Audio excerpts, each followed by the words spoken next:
I mean, we were just sitting back, you know, chopping it up, reminiscing about the good old days and all that. You know, tracking my roots, where I came from and where I'm going.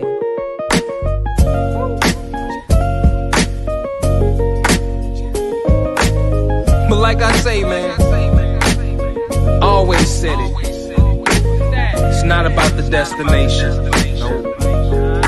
It's all about the journey. It's all about the journey, baby. Ain't nothing changed but the weather. The dangling carrot that hang from the rear view. Your dreams in the past ain't nowhere near you. Backseat drivers got nothing but... Hello, all. Thank y'all for tuning in tonight on another episode of TK's Chronicles of a Black Sheep. We have an interesting topic tonight. Before we get started, I definitely have to give these shout outs tonight. First, to our technical person, the person that does the behind the scenes, our intros, our outro.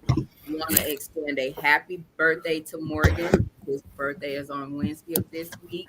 So definitely want to say happy birthday to my son-in-law. Much love. So his ass finally legal? He's legal. And okay, so we go to the strip club now, huh?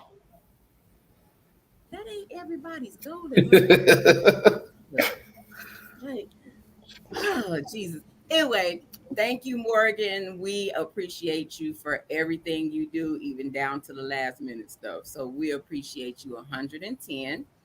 Also, one of our supporters, Marcus Mack, my little brother, he's been on a couple of times and he supports in the comments. Want to wish him and his wife a happy anniversary. They are celebrating 11 years today. All right. Anniversary.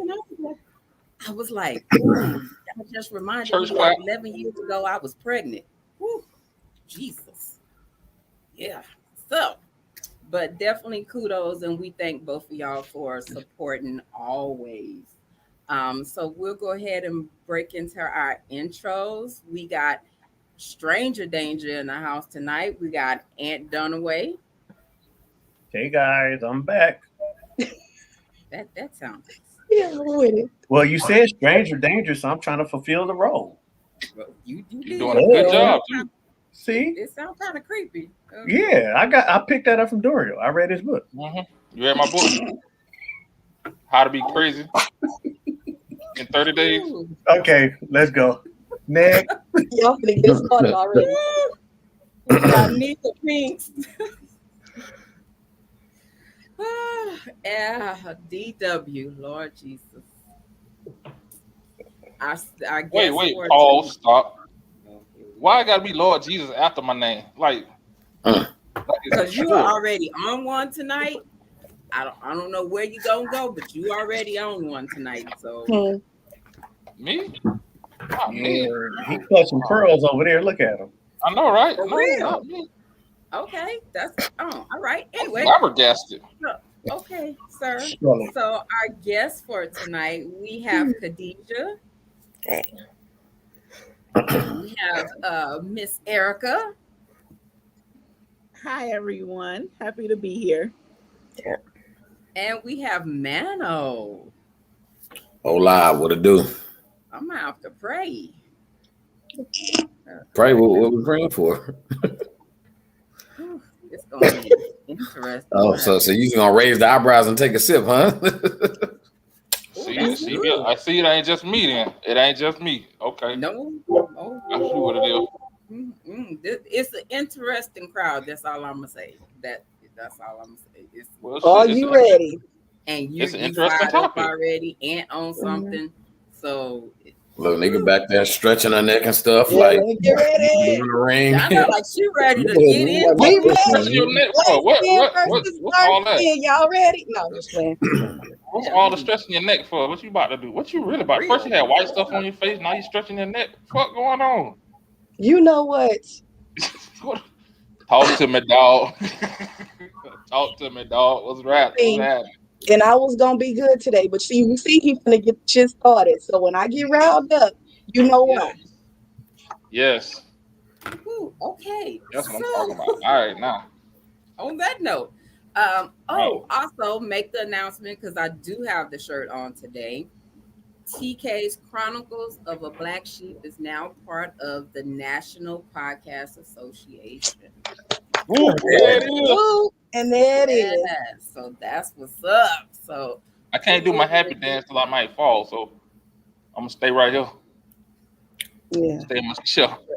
if that end up on live, we gonna have to make a reel of that because we seen the actual fall the last time.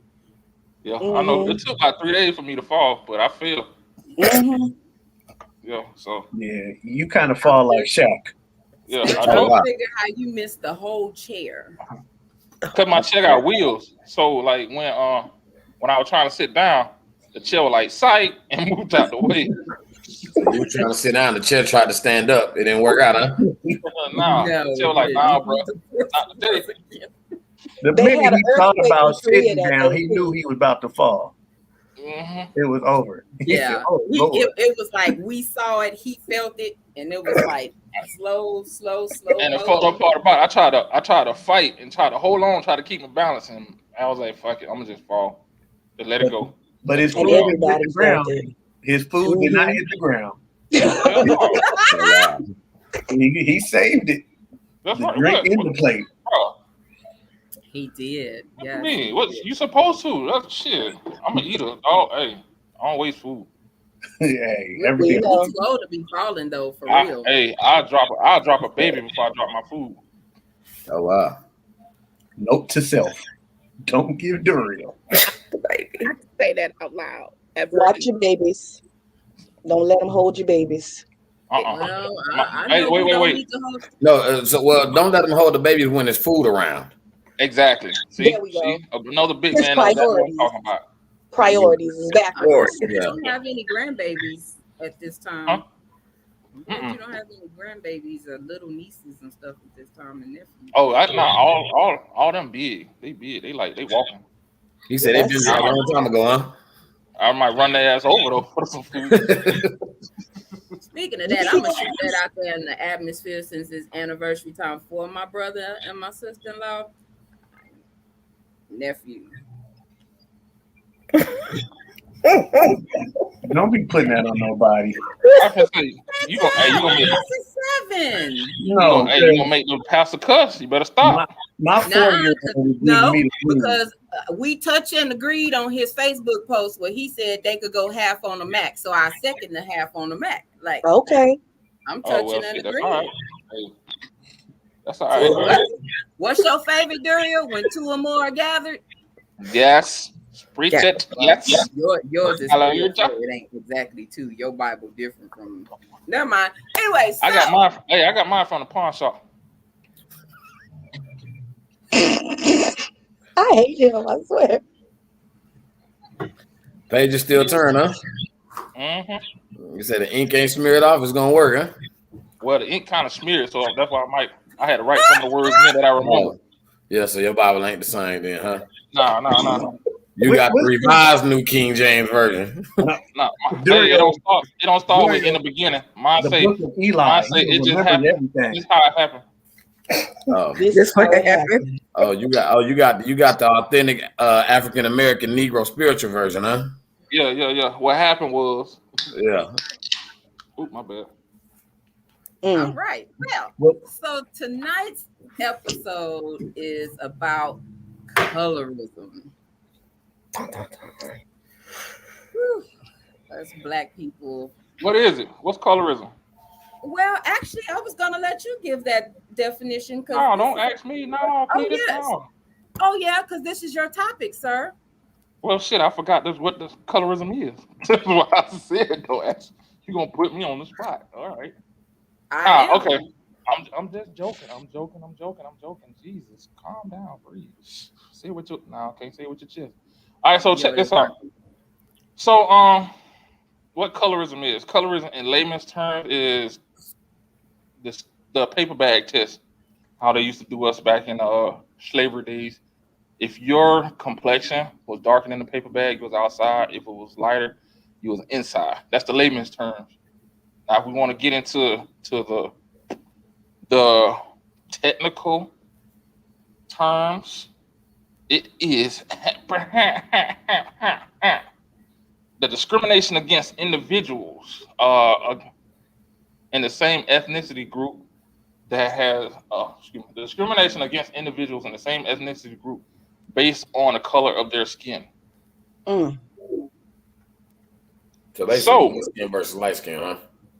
hmm, Mhm. I ain't said it. You said it, not me. What was that you said, Mano? I said basically it's the whole dark skin versus light skin thing. Hmm. That's it. So my question is, well, I like to look at history or where stuff come from because I feel that if without the history, you don't know the root, Right. and then if you don't know the root, you're gonna repeat it. So I like to look at it from that angle. And I has anybody heard of the Willie Lynch letter? Yes, definitely. Yes. Mhm. Yes. Definitely. So I think that's where it all stems from. The Willie Lynch letter. I mean, it's it's crazy like reading it how a lot of the stuff that he said in that letter, whether people say it's a myth, it's or whatever, fable or real, whatever, it still applies to the day. Right. That's crazy. That part. And I hate to be that person to call the Willie Lynch letter a stroke of genius, but that's what it is because this started ages ago with slavery, and it's Mm. still evident today, on and popping like a new release. It still packs a lot of power, Right. and we are still, as Black people, we're still going against each other, even though we're the same race of Black people, but because one's lighter, one's darker hair, eyes. Like you'll hear people say Black people don't have blue eyes or green eyes. But we do. What? Mhm. Right. But we do. But we do. They don't have red Okay. hair, but we do. They're not But we blonde, do. but we do. They're not albino, but we do. Hey, real Yeah. talk. So so I'm gonna go with this question. Um there was a post that I had posted. I think it was a message or something I shared with DW last night. Um, and I'm gonna just come out the gate with it, honestly. So, do you You talking think about the one with the cockeyed lady? you My bad. I'm sorry. oh Jesus, we're gonna pray.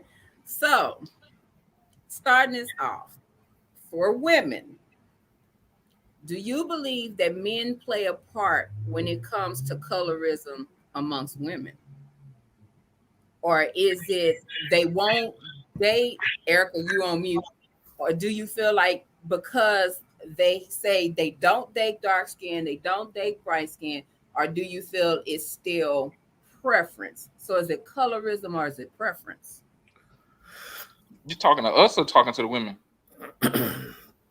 Erica, you on mute? Yeah, Erica, you got it. All right.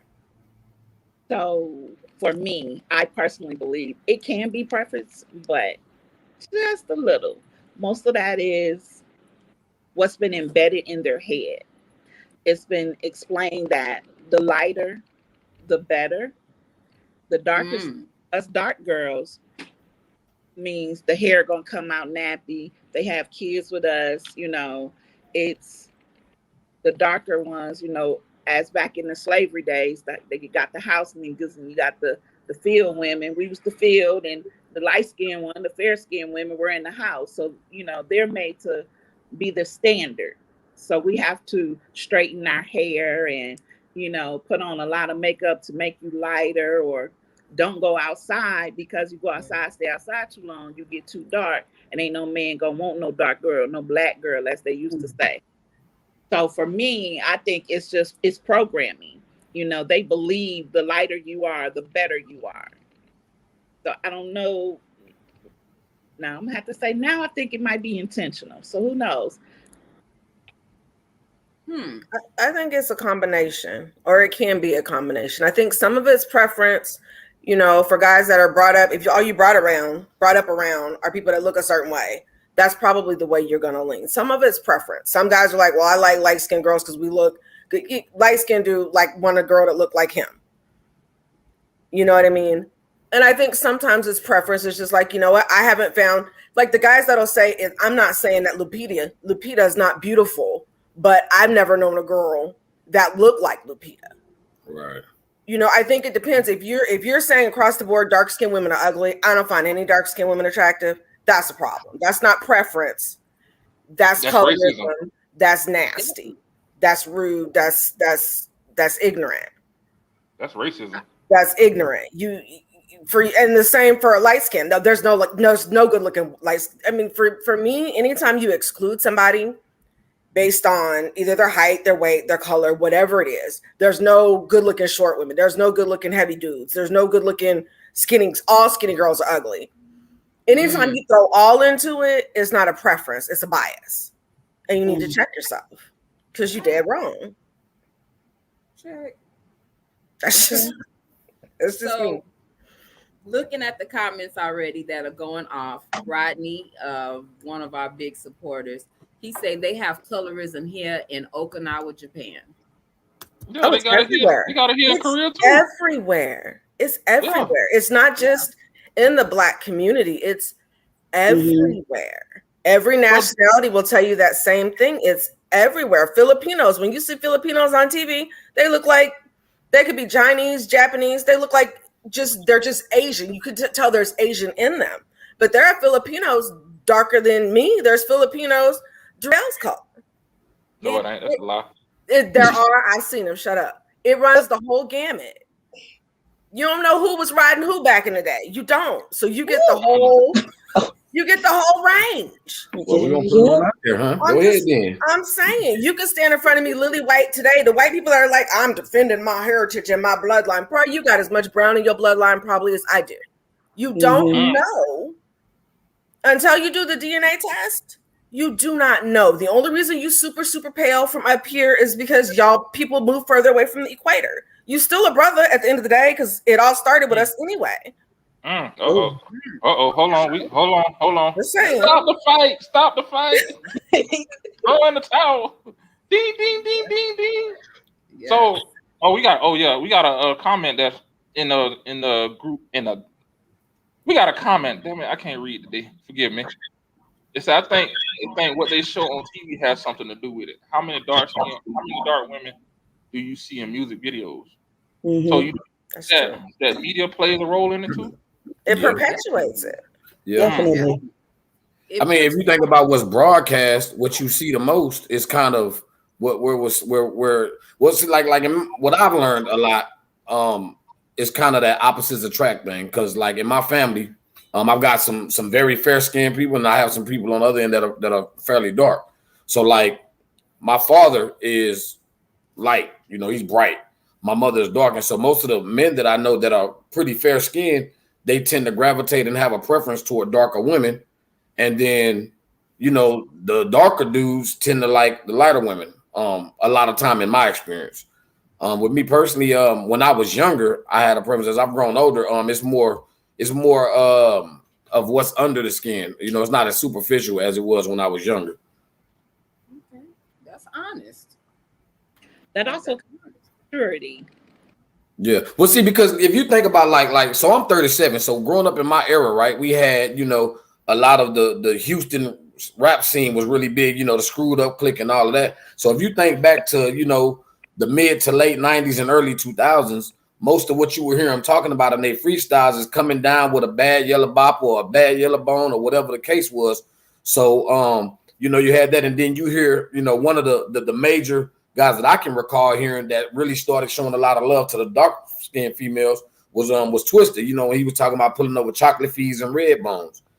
And so then you started kind of hearing, the variances as far as skin tone being mentioned. But like it was said, a lot of time media is basically programming. Stay tuned for this program. We don't realize that a lot of what we hear, you go to a show or to anything you go to, there's a program. Well, we don't realize the word program. They're calling it a program, but it's programming us So we're unaware of what's happening to us, and basically the kind of, I guess you would say, the attempt to kind of phase out a certain thing, and we end up doing it unaware because we're not realizing that we're actually falling victim to the program that they're playing. Even though we'll speak against that system, we fall victim to that system because we're literally robots unaware. Okay. Okay. Um, So Lawanda also said, "To the darker the berry, the sweeter the juice." That's great in that. And Rodney responded, "As much as we have to admit it, men do play a factor in colorism." Mm-hmm. I know, nope, I ain't gonna say that shit. Nope, nope. But wait a minute, what about us ladies? Thank you. Hello. Hello. Right. We absolutely do. And I think it starts amongst the ladies before the men ever Right. come into play. It starts with us young. Mm-hmm. Facts. Tell you, the dark Because you're ostracized the one that don't look just like you, and you're clean to the other ones, or the ones whose hair is different and stuff like that. She'll be, that one that got that nappy hair and all that, she'll be shunned because even if you think about, like, if you look at a lot of shows, like even like overseas, the one that is more fair skinned, that has the better hair, that has certain attributes, was the one that the families are gonna present to whoever, for whatever reason, whether it's trying to be a union, for land or whatever the case was when they were making marriages and all of that. Like, that's who they're gonna present as the most fair skinned one, the one with the best hair, the one with the best physical attributes, as What you saying, opposed Erica? to the one who's probably maybe more equipped for the job. Matter of fact, if we think about Coming to America, the remake, how the remake was done. He had the older daughter, kind of dark skinned, and it was like she was qualified, but we're gonna put you to the back. We're not gonna pay attention to you for whatever reason. So that's kind of not necessarily just colorism, but also sexism. But that's stuff that's put in front of us that we don't even pay attention to or don't really put emphasis on, that we ourselves as a culture got to be the ones that start breaking down these things that, for example, Willie Lynch, way back in 1712 or whatever it was, started instilling in us by teaching that to the slave owners at that time. Now, what you said, Erica? What you were saying?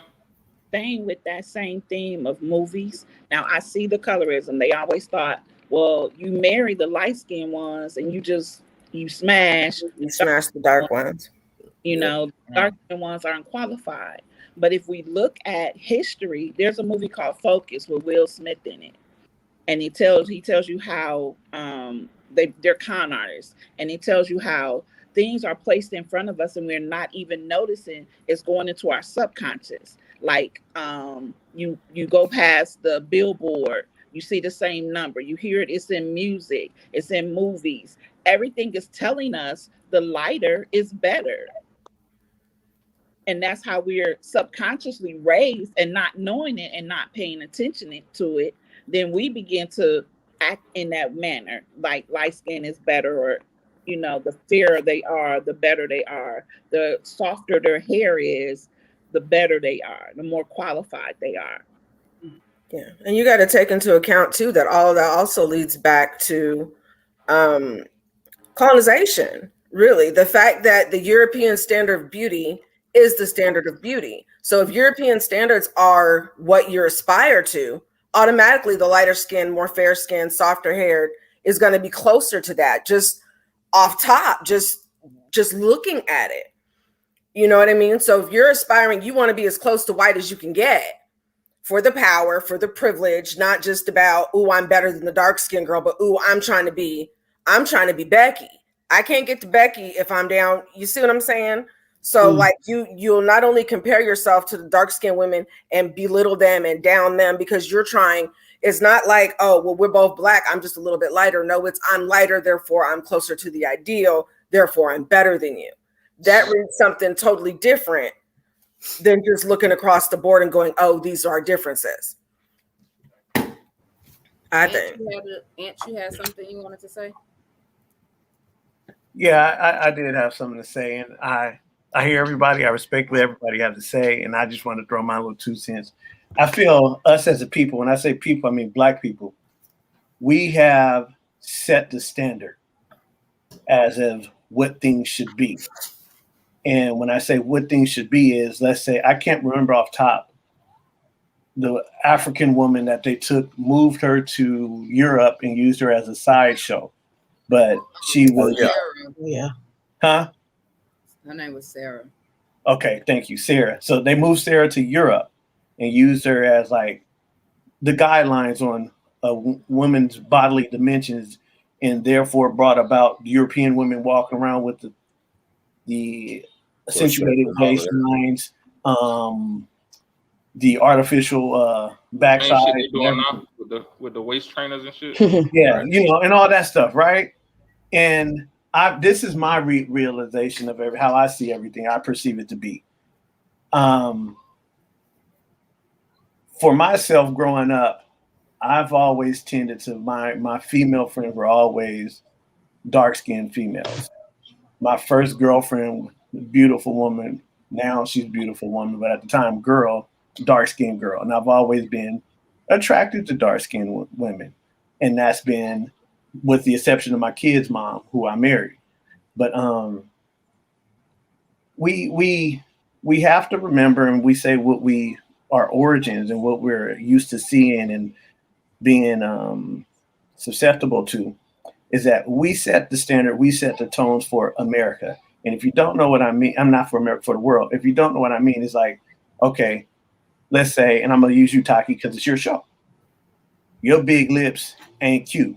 But if I turn around and put them on Kim Kardashian and her sisters, it's fine. So they take from us and glorify it as if it's them.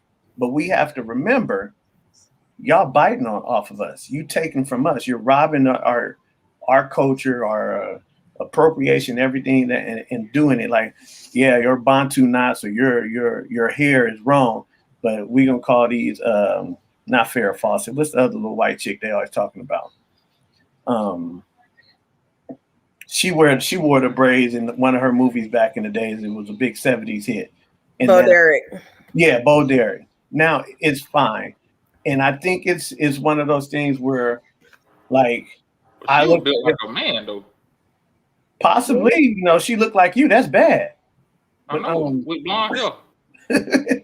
but we have to be a support towards each other as I see it, and uphold and uplift each other as to what's going on in our communities because and I personally feel that we should be selective of who we let in our communities because they just infiltrate and take from us.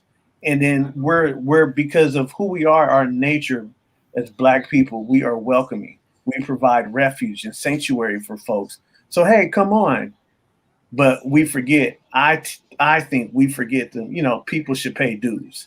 If you're gonna be here, you're gonna pay dues. You're not gonna just take from us and then go off and sell it as it's the next great thing.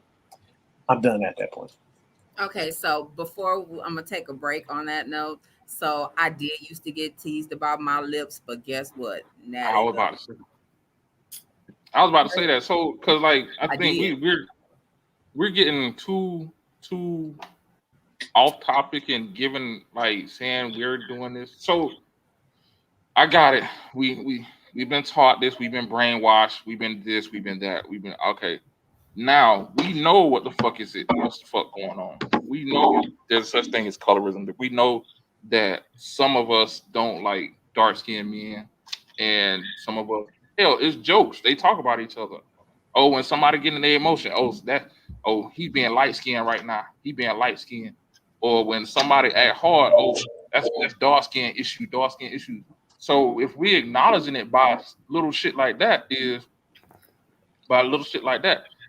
then we still are the problem because we are still perpetuating and we're still allowing it. So my question is why?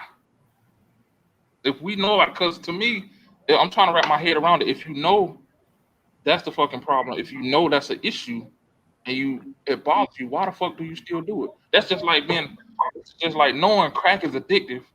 Crack will fuck up your life, but you see that crack pipe, you pick that bitch right back up. and get to smoking. It 'Cause don't make sense. it's been happening as far as we can remember. It started in elementary school. So what happened in the homes that took it to the schools? Because I remember being in school and the dark skinned people were African booty scratchers. That's what they used to call the dark skin. You midnight, you an African booty scratcher, you black, and teasing the darker people. So if we in elementary school, they not getting that from the teachers. Somebody's bringing it in. So who's bringing it in? So colorism is happening in the homes for them to even bring shit like that to school. Because we're passing down our insecurities to our children. Rather than uplifting our children and telling our children they're beautiful regardless, we're passing down the same insecurities that we had, the same stuff, just like parents that grew up and you got whoopings all the time. And you're like, well, I'm not going to beat my kids. And then your kids get out of line. What's the first thing you do? Try to beat them into a damn coma. It's when you know better, you're supposed to do better. But I think one, because we can be petty.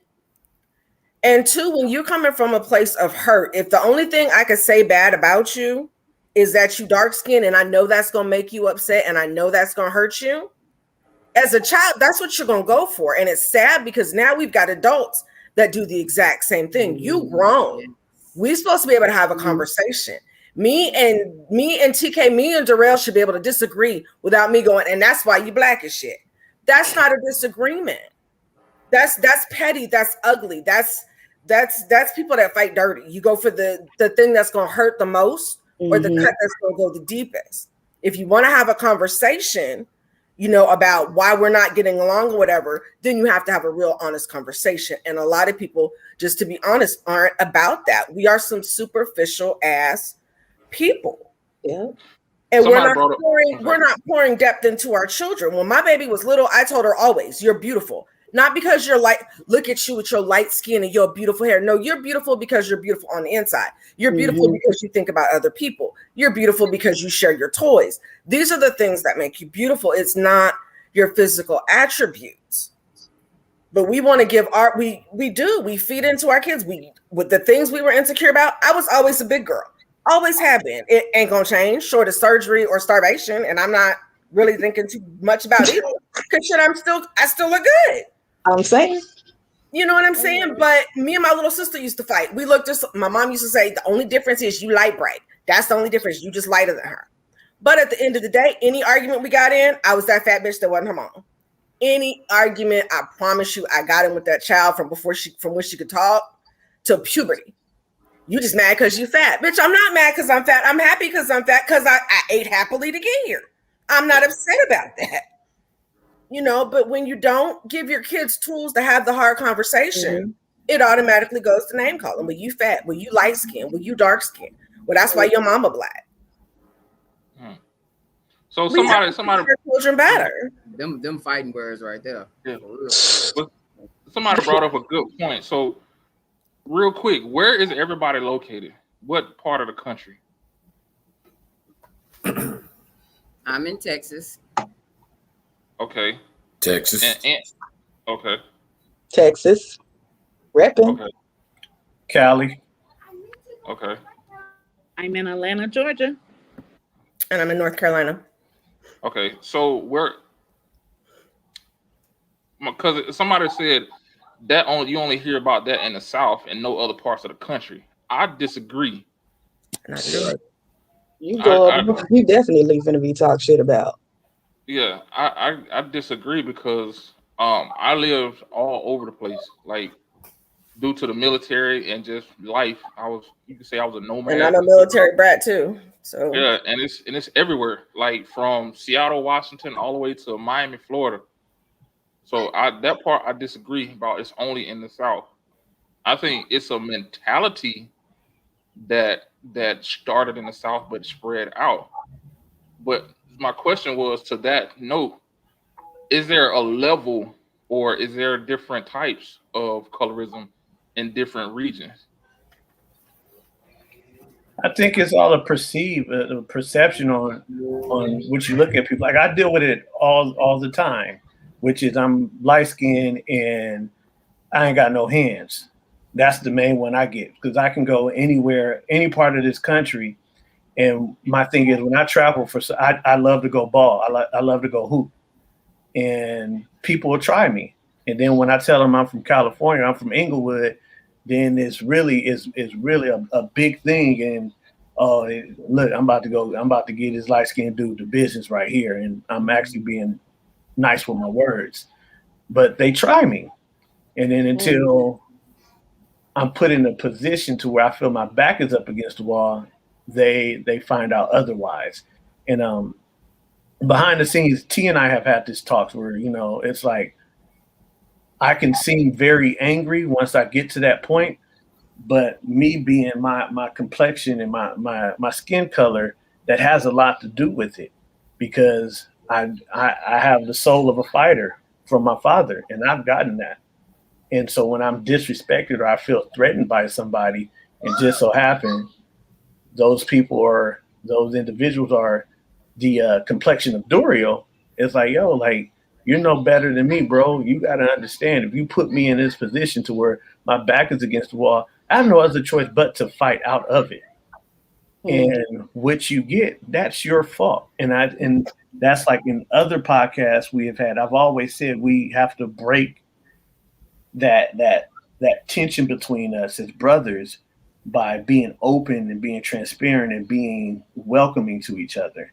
And I say that, like, when I see people all the time, what's going on, my man? What's going on, black brother? What's going on? Aki, all this type of stuff. I drop those on people. I'm not here to be a threat against you, but I will say, like, when I journey down south, I do witness it. But then if you know your history, a lot of people from the South moved to Detroit. A lot of people from the South moved to Chicago, and they've taken that history, that conflict, and that trauma with them to everywhere, and it breaks off, it's sectioned off. That's like, I just remember my mom growing up. Go sit your little yellow ass over there and stop that. You're embarrassing me. And it's like, like Khadijah say, like, with my kids, I say this with you guys, but I don't say it in front of them. I call my kids hybrids. They're mixed. So I say that, but I never, you're the prettiest girl because you have this, and that, and the other. No, you're pretty because of who you are and who the young lady that I'm making you. You're pretty because of you're handsome because of the young man that I'm building. And that's what I get. Like, for me, and I've always said this, people never understood it, but I guess as adults, because my friend Jasmine told me, should I never forget when you said what we all thought was the prettiest girl in school, you said she was ugly. And I thought she was ugly because who she was. She was arrogant, just a nasty individual who was the only child, and she got away with a lot. But I didn't like that. That to me made her an ugly person.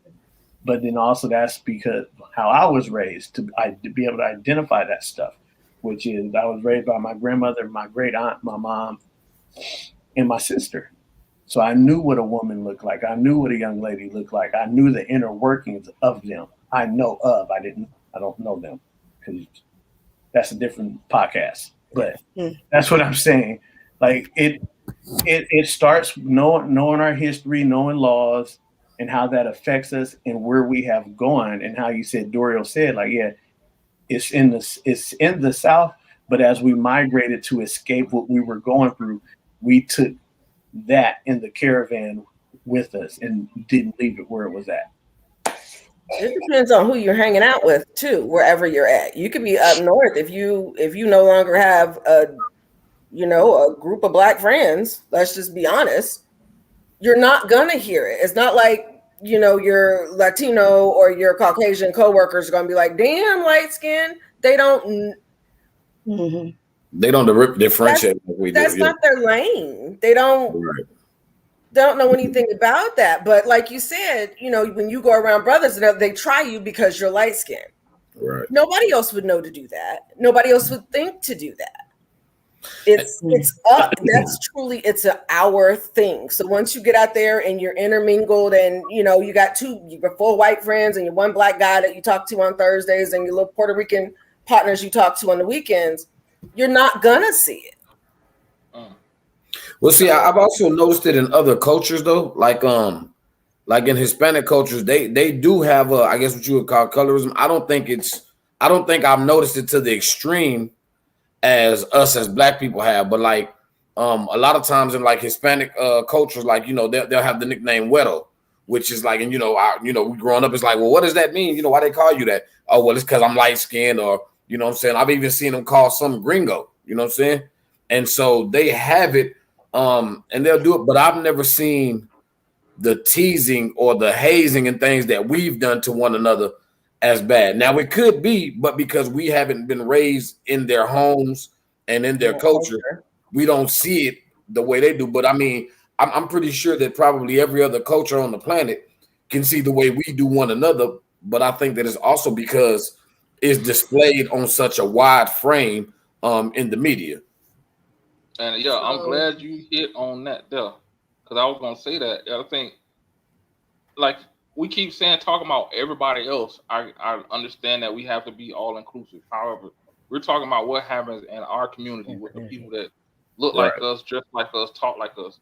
And like what you just hit on is when shit happens with us, everybody and their grandmama know it. Right. Everybody, like it could happen in our community, and we try to keep a close hold. Next thing you know, news at 11, black man gets killed. Right. Goddamn, let us deal with it first. And the something somebody else, I think it was Anthony, said it earlier, and it made me start thinking: is it trauma that causes us to act in this way? And I should say, is it generational trauma? Like, good point. We're like literally like two, maybe three generations away from slavery. So is it the same trauma like the house nigga versus the field nigga? If you look like this, massa won't be as hard on you. If you light skin, if you pass the paper bag test, massa won't be as hard on you as he would somebody in the field that's in the back that he know he ain't gonna go out there and get a piece of ass or some dick from. Is that the trauma that's being passed along? Well, I think it is, but I'm asking you guys: do you feel like that plays a major part in it, and we just continuously, subconsciously passing that trauma onto the generation, this generation, and the next generation, and the next generation? I think that it very well could be, and honestly, to me it seems as it's gotten more broad than just us here. Because I mean, honestly speaking, like if you watch movies, even in England and London and stuff like that, a lot of time you'll hear the English accent, but you can still see the variation of treatment between the people that have this certain skin tone and those of that other skin tone. You even see some of the segregation and things of that nature among those cultures. So while I do believe that it probably is, trauma that we don't even know where it comes from, it's just, you grew up hearing a certain thing, so you just carry it on and you pass it on. And when you're kids, we don't even realize it. And so it's up to us now at this point to try to stop it. But if we think about it, how many times have we already passed it on before we got to the point to where we realized that, hey, this is actually damaging to us as a people? Because I'm pretty positive that, and I don't know everyone personally, but I'm pretty sure that we've all probably cracked a joke on a brother, a sister, a cousin, even a friend, at some point that, was trying to be funny and not realizing where that even stems from, because the whole field nigga versus house nigga thing, I mean, that really was, the movie Django really comes to mind when you remember how everybody was against Steven. Mm-hmm. But Steven was Master's right-hand man, and the way he treated, Jamie Foxx in that movie, the way he did Django, is like, and Django's like, man, we the same people. Why you going against me like this? And we, what I'm saying? And so I believe that it is a generational traumatic wound that has just never closed or never healed. But at the same time, the world won't allow it to heal. Anybody else got a comment, a thought process? I feel like I can't speak on it too much as far as being passed down with my household, because when I grew up, we didn't have that whole light skin, dark skin favoritism type, oh, your sister light, you dark, none of that type of stuff. So I can't say in my home it was apparent to me that something like that was passed down. All we ever really heard was, oh, that bad hair thing. Oh, you got your bad hair, you need a relaxer because I can't deal with your hair type stuff. But I didn't have to deal with the skin tone thing. Like my aunts, they're a variety of color. Like my grandmother was dark skin. Some of my aunts are really dark skin. I have others that are on a completely different end and they're lighter complexion. But I never saw in my household or with my aunts and anybody that there was any separation with the color. But I'm sure it is possible. Yeah, I think part of it too, like I said, the trauma back then was trauma being passed down. Now it's insecurities. You didn't have that in your household because everybody in your household, you had the whole spectrum and everybody was content. You know what I mean? Everybody was confident in who they were. But when you've got insecure people raising children, my best friend, dark, beautiful, beautiful girl, did not want to have a girl for anything in the world because if I have a girl, she's going to be black like me and she's going to be ugly. Oh. Like, damn, that's tragic. Like when she had her baby, literally, I held her baby before she did. She didn't want to hold her because the stupid girl at the ER that did the sonogram told her it was a boy. She thought all the way up until she gave birth that it was a boy. When the baby came out, it was a girl. I kid you not. She looked back like this and was like, hell no. Yeah. And that's because what was visited on her by her parents and by her family and just in general, dark skin meant ugly, you stupid. I mean, there was just this whole litany of things that she was and wasn't, all because of the color of her skin. So I think her mom was medium brown, not too not super dark, not light, just a regular brown.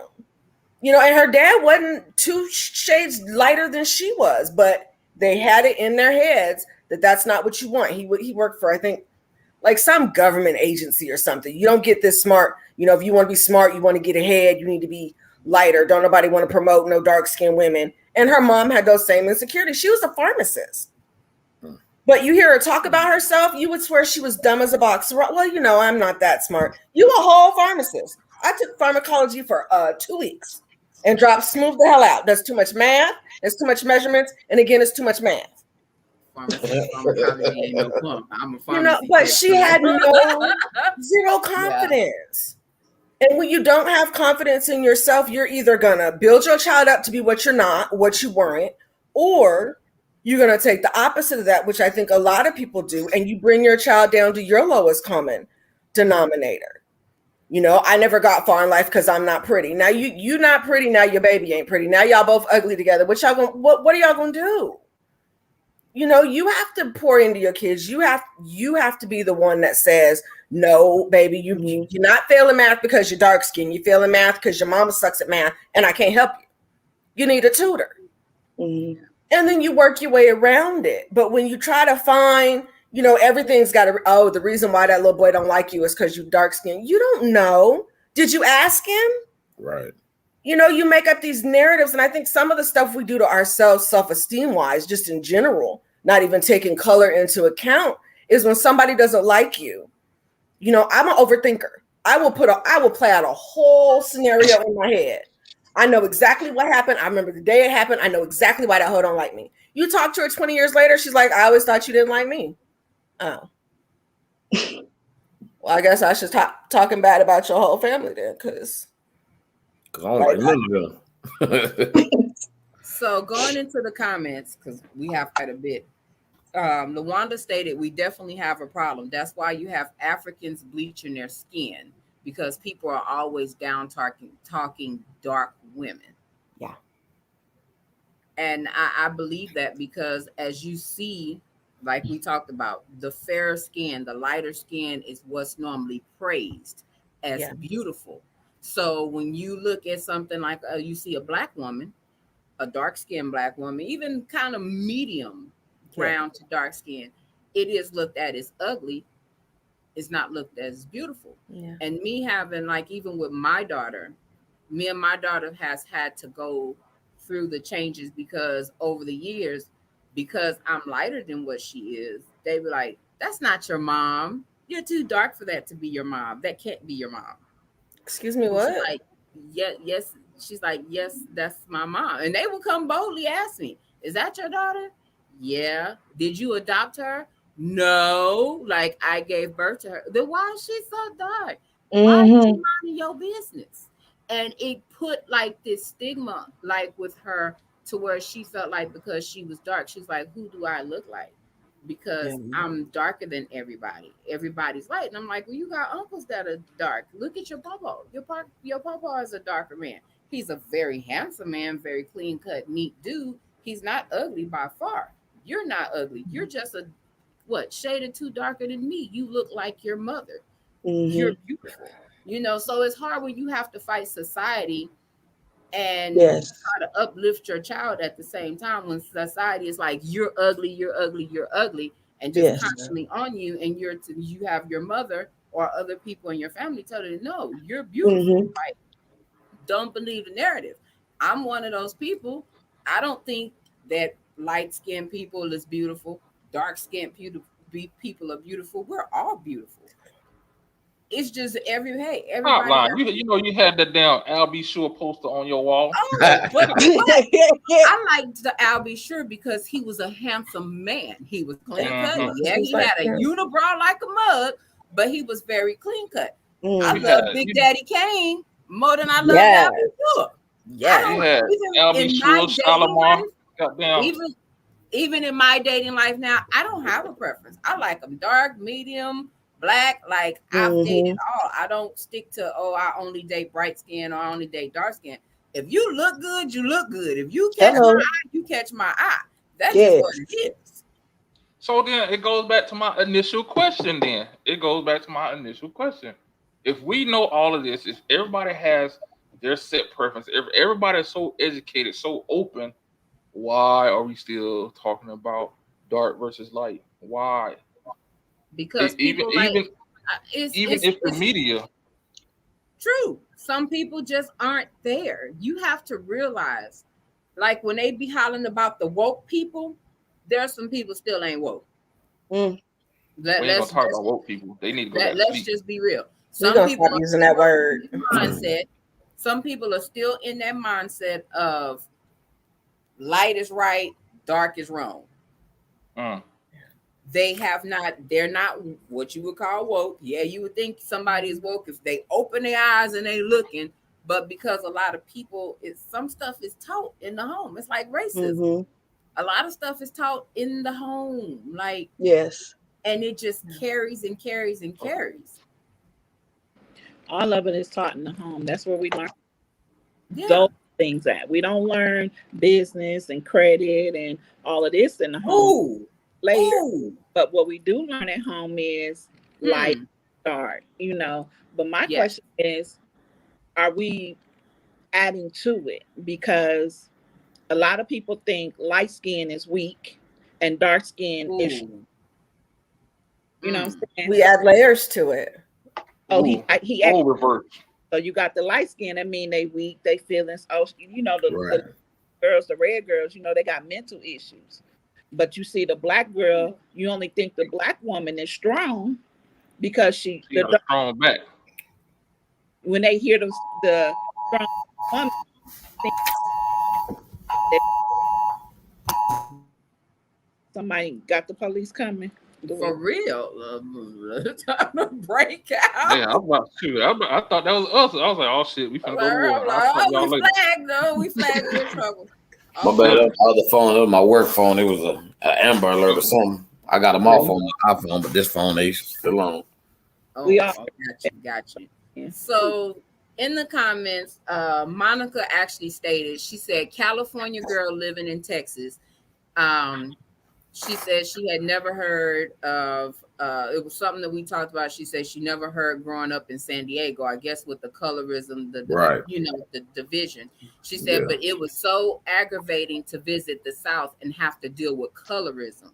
She said, I used to dread visiting Texas and having to hear color mentioned in every sentence as a kid. She also goes to say that she never had to deal with colorism in her childhood home as her mother picked cotton to put herself through college. Mm. Wow. But you know, we even use color even in trying to tell who somebody is. Like, Yeah, I was you about know, to say that. Yep. just man, look, man, no, not that one. You know, the dark skin one, or no, Yep. such and skin such. light Guys, skin. the bright Light skin. skin Tammy, not dark skin Tammy. Exactly. Yeah. You know what I'm saying? Like my But it's granddad not used to say always that red negative. one. Red Right, one. and it ain't always in a negative connotation, but it's just that we've learned to basically attach a color basically as a normal adverb or a normal descriptive word. You know what I'm saying? We're gonna attach the color so that you can have an understanding of it. So Yeah. shit. Well, I'm not even gonna go there with that. Then I'm Well, I think Nah, like you can't dip your toe in and not go in now. yeah, if you're gonna go. So if that's the same case, that's the same thing. That's the same argument you can have with the N word. Wait, what? Yeah. No, he makes a very good point. Yeah, that same argument you just said that we use that to describe people. That's the same argument you can use with the N word, and I hate that word. If I call you that, I can't stand that then word. you got a problem. Yeah. If y'all call you that, doesn't bother me. It's the tone in which you use it. To me, that would be the offense. You know what I'm saying? It's not so much what you say; it would be the way you said it. Oh yeah, because I got a whole different. Because like I said, I was a nomad, and sometimes I would hear it from individuals that just make my blood boil. Right. And I was like, why am I condoning people that look like me using that word to me when I would want to snatch the lining out of somebody who don't look like me using that word? I said, nah, it don't make no sense. And how that word came about, the history behind that word is not a positive thing. I don't give a fuck how you try to spin it. I don't give a damn how you spin it. It's still a negative word, because if you listen to the songs, the first thing, this N-word, this N-word, that, they're describing an ignorant motherfucker, somebody they're trying to kill. Like, I see, now we get off subject. I didn't want to go there. I don't want to go there. We're talking about black and white skin and dark skin. Yeah. But, the last comment. So, whoever wrote the comment, my mother wore had bleach and cream before she hit the field. That's interesting. So, is that the same person that said? Yes, that's Monica. And your internet is messing up really bad, sir. So a lot of that was like. Okay, that's why you always get me when I get turned up. That's your excuse. He's so excited. That's that over, and it happens every time. I promise it do. Every time he get hyped up, his internet messes up. It's that energy. It's too much. Yeah, and he over there in the area to be getting that lit. See, I don't necessarily. I don't think that the word itself bothers me, because I don't give the word. Now there are certain words that I just can't stand to be called, but that word to me doesn't necessarily bother me, because I wouldn't want to snatch a white person or a Mexican soul out for saying it. My whole thing behind it would be your what is your what it's not what you're saying, it's your intent with what you're saying with it. So for me, it would be your intent. You're saying that you intending to be derogatory with it. Your intent is to try to be hurtful and harmful. So I understand what you're saying. My view is, it's your intent with it. But it's like that with all words. Like, there's certain words that females sitting up and conversing with each other and girl and blah, blah, blah, but then the moment a man will jump in and say this, it's a whole nother. It's like, well, wait a minute, I'm laughing and joking too. So I get what you're saying. It's certain things that are bothersome, and there's certain things that it just. I think for me that word is more so your intent, because a black dude can look at me and you stupid, whatever, and your intent with the word and where your energy is coming from with that is going to be what I'm gonna respond to, not necessarily the word in itself. Okay, Duriel, you think you're okay now? Hey, I don't know. I'm asking. Yeah. Am I good? Yeah, you sound good now, bro. That's all right. Yeah. I guess that's my censorship. Like, I guess I got to set up when I get too hyped, they just start cutting it out. Like, you got to slow down, partner. You bring it down. Yeah. While you trying to Hulk smash, calm down, bro. Some things, man, get me like that. Like when it comes to dealing with my people, It gets like that, and it took me a while to get here because I will say this: I had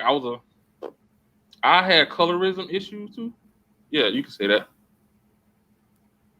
Okay. Yeah, because like growing up in South Florida, granted, you go down there, you like, how the hell you got colorism, and everybody down there dark. Right. However, That's different shades. we all look like Trick Daddy. Everybody say the same thing. We all look like Trick Daddy. But then when I had a family with I got light skinned people in my family, motherfuckers would trip over them, will run us over to get to them. And I'm just like, I'm here too. Like, hello, hey, how you doing? So it took me a while to get to where I'm at when it comes to dealing with this. So that's why I get hyped. And then especially like I said with my community, I've seen the good, I've seen the bad in this community, and the good outweighs the bad. And it's interesting to me that all the negative shit gets portrayed more than the good shit. Right. So that's why I get real animated or hyped about it. So, but back to the initial thing though, it's whoever said about the bleaching cream. That's I hate to say it, that's colorism. Yeah, that's Monica. Yeah, because if she's putting bleaching cream on her face before hitting the field, she's trying to make herself present herself in another light. She'd rather benefit from it than be hurt by it. Right. Which means she knows it exists. Exactly. It might not have been something they talked about. That's the other thing. There's so much stuff in the Black community, I think, that's taboo, or we don't talk about it. So you don't know what it is that you're missing or not passing on or conscientiously passing on because we just don't talk about it. And Darrell, what you saying about, if we all smarter than that, we all know better now, then why do we still do it? Because like with anything else, 10 people, us as individuals, know right from wrong. We know what colorism is. We know how to avoid it. We know how, if somebody's going that route, we can redirect them. But you get 40 of us in a room. Mm-hmm. You know what I'm saying? You got the mass, you got, what did they say in Men in Black? A person is smart, but people are dumb as shit. People are stupid. We get scared. There's 8 of us together. We all scared of the same thing. There's no logic there anymore. Nobody's thinking. The thought is, how do we survive whatever this is? And for me to survive, I have to down my sister, my brother. I have to talk about my neighbor. I have to kick my neighbor's baby. If it's between me and the neighbor's baby, I'm not ready to go yet. I'm just gonna have to punt that baby. The poor babies, Lord, we're gonna be flagged for the babies. You and Darrell, the babies is in trouble. Look, I'm just saying, as long as it's not life and death. Now, look, I will help a baby out. I love babies. I got baby fever right now, trying to get over it real bad. But I'm saying, if it's between me going to meet Jesus today and a random baby just wandering, whose mama clearly ain't taking care of it anyway, it ain't even on me if I pump the baby. If you think about it, that's on his mama. Oh, damn. She just justified offing a baby. Oh, Lord, I'm surprised. Well, just pray for me, y'all. Just pray for me. Just pray for me. Oh, she said, okay, her grandmother did it. So then so okay, it makes sense. But I wonder. But now I'm curious. But it's still generational. I wonder what That's Grandma not wanting her to endure what she's going through. So let's fix her. Let's make her lighter so she'll be in the house and not out here struggling with us. And another thing too that we don't realize. So our colorism is actually also tied in with success. Mm-hmm. Because when you look at and I don't mean that like literally, but what's publicized is not often. Like we think about success these days, more times than not, right? So when you think about a Black successful person, right, and we thinking of in terms of wealth and stuff like that, generally speaking, we're thinking of a few things: some type of athlete, an actor, you know what I mean, or some type of singer or rapper or something of that nature. It's something on a certain level or plateau that is attributed with the Black skin color and success, right? it's going to be in one of those areas. But when you just think of wealth and just generally, okay, successful, 9 times out of 10, what they're going to present you with is some white dude that has this law firm or that has X, Y, and Z. There are so many black, neurosurgeons and things of that nature, but they're not publicized as much as the white ones, and even the ones from Germany and even in like Asians and stuff like that. They're more publicized on I believe a wider scale than we as black people. And so what I believe that has done is it kind of goes back to what you said earlier, bro, about the trauma. It has, in a sense, traumatized us. Well, you so dark, so how successful can you be unless you go play basketball, unless you can sing, unless you big and burly and can go out there and run and play football, unless you fast and can run track, unless you can rap.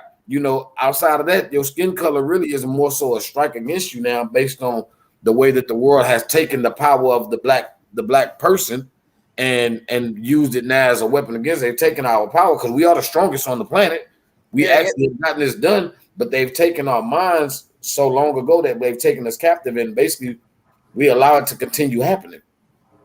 So we've been basically robbed of the notion that we can be successful because we are black. So generally speaking, I want me bright skinned girls, and they're gonna think I got money or I got X, Y, and Z, or I want this light skinned dude because he's probably doing better than old Junebug around the corner, when Junebug might got the plan, but he may not ever get the opportunity because of the way he looks. So comment, and I think this is this is Monica. So Monica said her spouse works for Apple as an IT engineer. She said he's always the only black one. And you know what's funny? I shouldn't say it's funny. I wish he was around so we could ask this question, because I'm just curious when he talks to different people that he works with. Do they say statements? Do they have microaggression statements like you're different, or you're not like the others, or it's something about you that sets you apart from other folks? Right. What they do. Those like subliminal kind of slugs on the cool. Yeah. Because it's funny because that happens. I'm in the military, and that happens to me a lot, and that's probably why I ain't got promoted, because I call people on their bullshit. Because when they say stuff like that to me, I'm like, what do you mean? Please explain to me. Only the Indians. Like, please help me understand what how am I different? Then I always get the response of I'm like, no, the fuck I don't, because if I did, I wouldn't be asking the question. Yeah. And she responded, she said only she said only the Indians. See, that's interesting. Okay. See, and you know what's crazy? So mentioning them. So I worked at Caterpillar a couple of years back. Now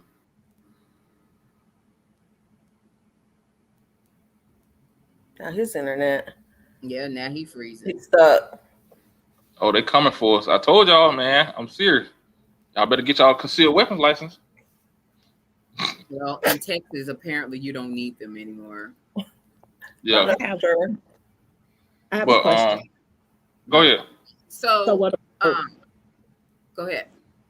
What about Michael Jackson? You got the dark skin Mike. He bleached his skin, became the light skin Mike. Yeah. Oh, I like this music.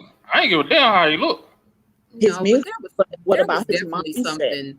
There definitely was something there, because think about it. Look at LaToya. LaToya's been judged for bleaching her skin for years.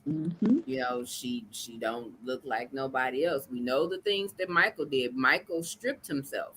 He went from the black nose to a more whiter nose, urban skin color. Like, he went through changes, and I think some of it was a little bit of identity crisis. That it's crazy. A lot of time when you get attention from a different crowd, and you like that attention from that crowd, you're going to do what it does, whatever it takes to fit into that crowd. And I think that's where a lot happens with the women. Women see, okay, most women want that person or want to be desired and attractive to somebody.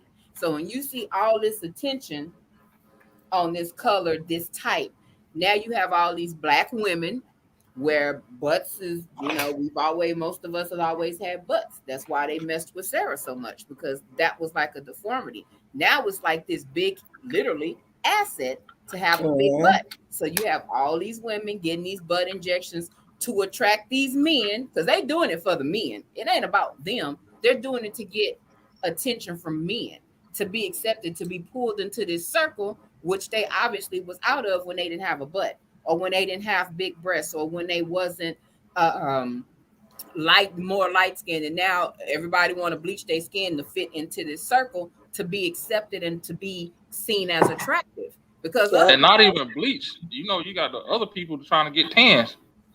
Yeah, but that's them. We talking about us. But we but light skin women are using bronzers. By talking about other folks, you getting off topic.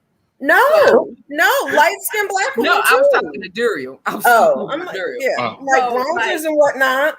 Yeah, so and I think that's part of our problem, where as Black women, many of us are putting ourselves in the harm's way to just be attractive for men by bleaching our skin, getting our breasts big, getting our butts big. And a lot of people, because they can't afford it, they're going to this part where they go into these little bootleg folks, and it's killing us. And it's not killing us.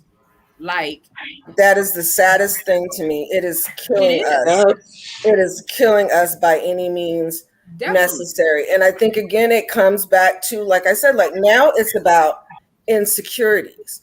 We pass those traumas on as insecurities. We're doing all these things to ourselves over things that we're insecure about. You know what I mean? And it's hard. I think it puts us Black women in particular in a hard spot, because when you speak out about it, you're the angry Black woman. Now that's universal, whether you light skin or dark skin. As soon as your discomfort shows, you are an angry Black woman. Yeah. You wait a minute. You upset me. I called you on your bullcrap, and now you're crying, and everybody here is comforting you and your tears over the true offense of this whole situation. I don't have to yell at you. We don't have to yell. We don't have to yell. We don't have to raise our voice. If Black women are displeased, we're angry. You have any kind of response, you're the angry Black woman. You're the angry Black woman. Yes. Hurt you. And my response is always, no, I'm not the angry Black woman. You're the insecure white woman. I'm not angry. I have nothing to be angry about. You're upset. And what you're not about to do is sit here and cry and carry on and act the fool because you got your feelings hurt because somebody told you the truth about yourself. Don't call me angry because I'm not angry. You've never seen me angry. Never have. If you saw me angry, then you'd call the police, and then we'd be in a whole different situation. Hey, there it is. You've never seen me angry. Yeah. So I'm gonna ask a question. So how many on the panel have went out on the town, hanging with the homies or the homegirls, and y'all cute and fresh to damn death, like y'all is killing it? Go out and you're not seen. Funny thing, that shit happen to me all the time, which is amazing to me. Because I'm like a fucking walking building. Nobody see you. Hello. Height, like you like a wall. Like that's what I'm saying. Like that's what I be saying. I laugh at it because I think it's hilarious. Because like folks will walk past me to go talk to somebody in the group. And I'm like, oh, okay, I see that part. Walk past me to go talk to somebody. Oh, okay. They're a little bit lighter than me. Okay, got it. Understand. They fit what you're looking at. That's cool. I'm good. Yeah. I think it's funny. Yeah. Because then when they ask your dog, why you ain't tell me like that? Bitch, you look past me. Excuse me. Don't come to me though. My name ain't Dr. Phil. Goddamn Oprah. I don't do that shit. I'm not what you want, but I'm gonna play matchmaker now that you want to talk to. Yeah. Pick all the rocks. And I'm that person that didn't been walked by for my homegirl. 9 out of 10, it was not Shanika. Just before I say what I'm finna say, so you'd be like, that wasn't me. I know I've been cute, fresh to death, and I done been passed by for the person that I might have been with at the time because her dress was a little shorter. I get passed by because I look like I'm married. But You could be cute and they could pass you by for that chick that Some, just looks like she got them like them tracks that's a little longer in they something skirt. something they see Whether on I'm TV. rocking my natural Mm-hmm. and that natural don't look good, even though I have a decent grade of hair. Because Mm-hmm. it's natural. Natural is seen as negative, ugly, unkept. Yeah. Mm-hmm. When if a person really knew what the hell we went through when we was natural, I have damn near probably cleaner than the next person because it's a whole process when you're Mm-hmm. natural on what you have to do to your hair. Yeah. It take twice as long to get ready to go Man, anywhere. you be having to take breaks and put yourself in timeout, and you got it. You Got to cannot get a have full ADHD massage. and have natural hair. Ooh, so I'm glad y'all talking about that. And I'm glad y'all talking about that. real quick, Drew, not to cut you off, but before we You go always do further, that shit. please stop telling women natural ain't for everybody. It grew out my damn Ooh. head. It is for me. Stop saying that shit. That is not okay. No, actually, Don't I'm say glad you that. said that because you hitting on something. Because I'm curious. Is that a part of or a level of colorism? What the I natural look? your hair, your I skin, don't your think the eyes. colorism is necessary because it's a lot of light skinned folks that got some that their hair ain't taken care of like it's supposed to be. And then you got a lot of people that have a darker skin tone that actually have what we would consider a nice grade of hair as opposed, you know what I mean? So I don't think that's necessary. I think that's a more genetic thing, but because I mean bad hair is bad hair no matter what skin color you got. No, I'm talking about the looking at somebody. Oh, her hair, she got a natural look. I'm gonna look at what I ain't gonna fuck with her because she got natural, or somebody who got the straight hair. Like, oh, okay, that's what I'm looking. That's what I'm trying to get at. That's what I'm trying to get. Somebody who got what they call the yaki. What kind of what's that shit they put in their head now? The weed. Yeah. Oh, the yaki. Like the Korean lady say, the yaki. I got yaki for you. I got yaki for you. You a mess. I can't stand him. A hot mess. I get where you're going though with that question. But yeah, the texture matters. Texture matters, and there are guys that don't want to date women that are natural because they think, oh well, she don't do this and she don't do that. And then there are those that look. I had a friend that when she dated, like literally, she slept in her wigs. Her man was not allowed to touch her hair. He didn't know what she was working with under that, and she I had a took friend it like that too. off. She never took it off, and I'm like, that is insane to me. See, Khadijah, is the reason why you're not keeping a man because you won't wear your wigs. I'm gonna tie all this down for what? Baby, you gonna get all this with the wake up look like. I don't care if I just took my break. I think some of that facts. See, I think some of that is also just that person is specific, their maturation level. Because like me personally, I would prefer to know what the hell I'm gonna wake up next to in the morning. There you go. You might wake up You to know what I light mean? skinned Michael Jackson. Because But like we said earlier, like it's 10 of us, but we get 40 people in the room. They gonna have that same. Well, I don't want to see her. If she got an afro, so her hair nappy. So I ain't gonna fuck with her. Ooh, she got that straight hair. She got that good hair.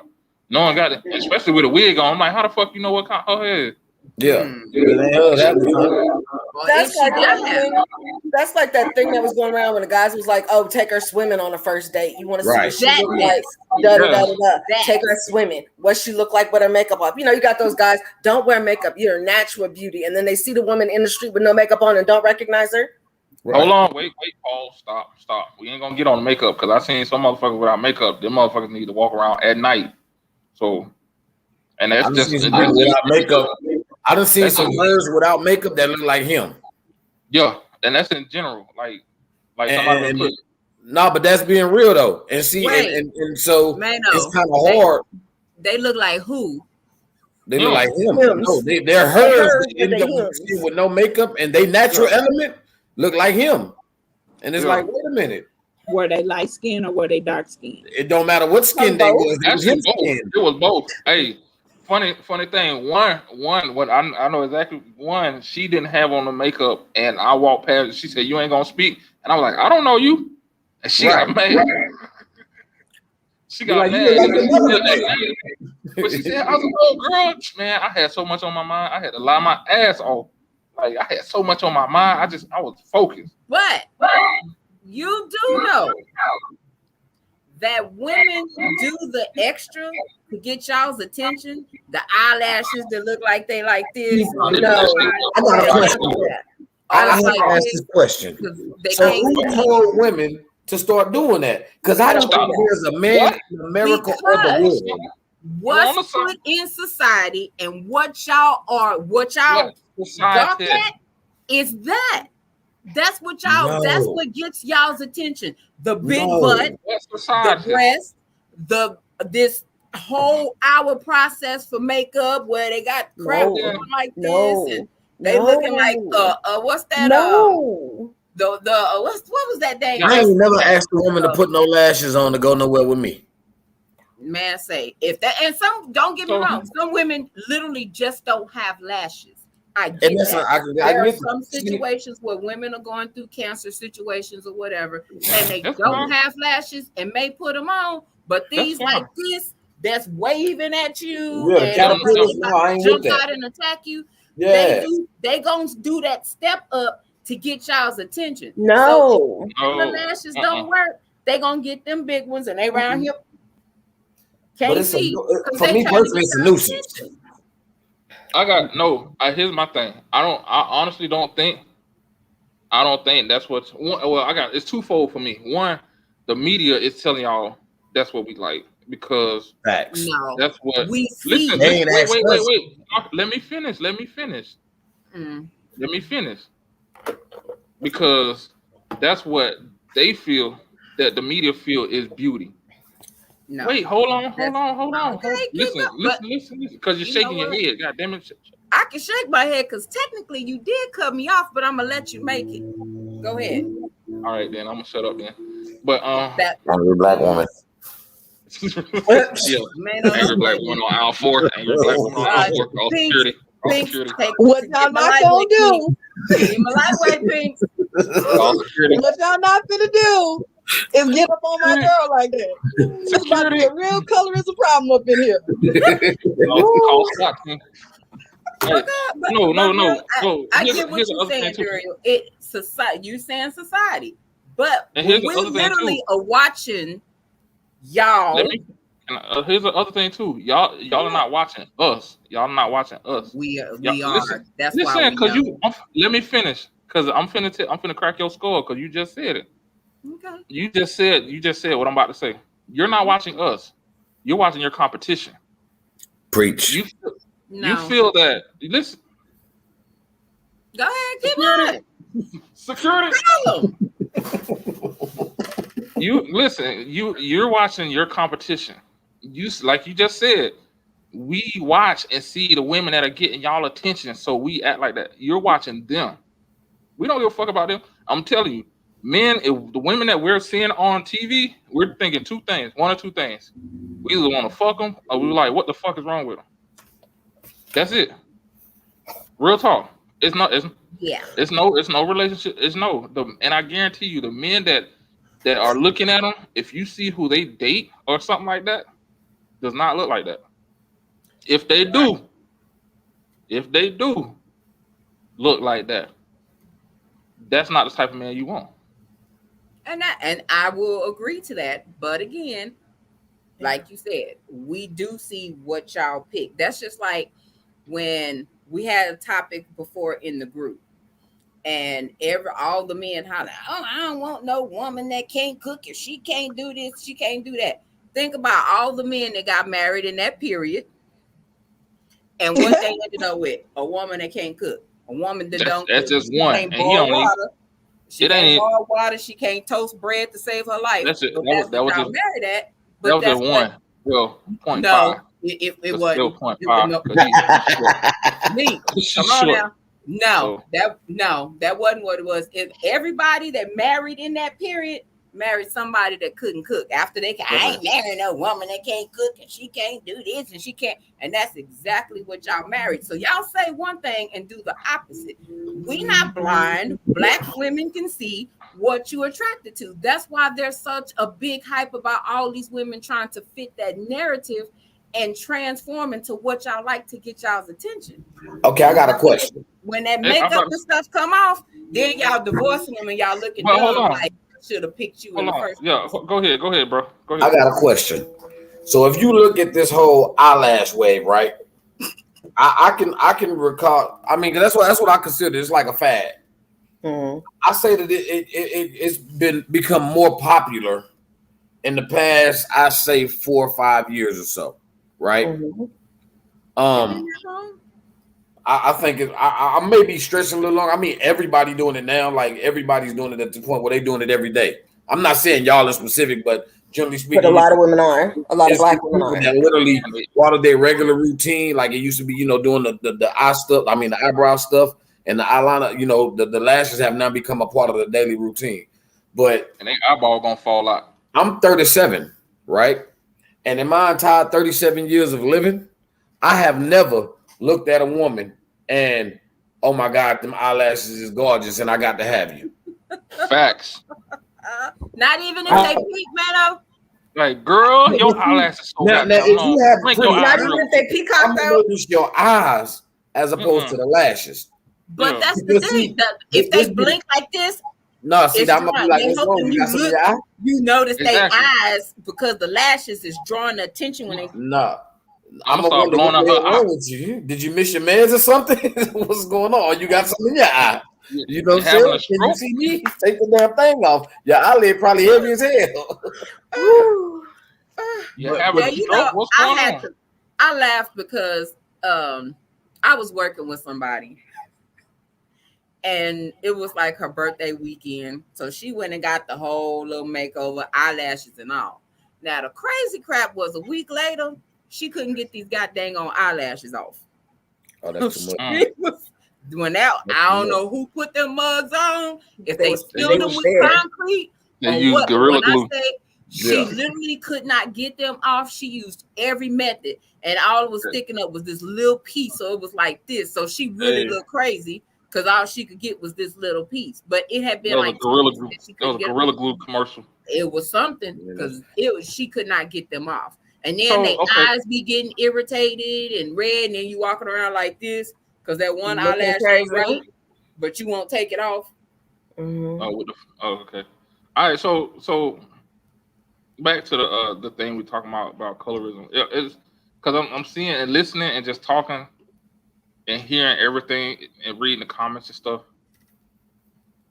It's a major issue for one. And it has layers, which I thought it was just like, oh, you light skin and you dark skin, like in like in school days, the jigaboo and wannabes. Yeah. Like and now I'm seeing that it's layers. It has layers. You got the good hair, the lips, the eyes, all that stuff. It's literally any physical attribute that they can attribute to being either light skin or dark skin. Like we don't all have noses. Everybody has them. We all have eyes. Everybody has them.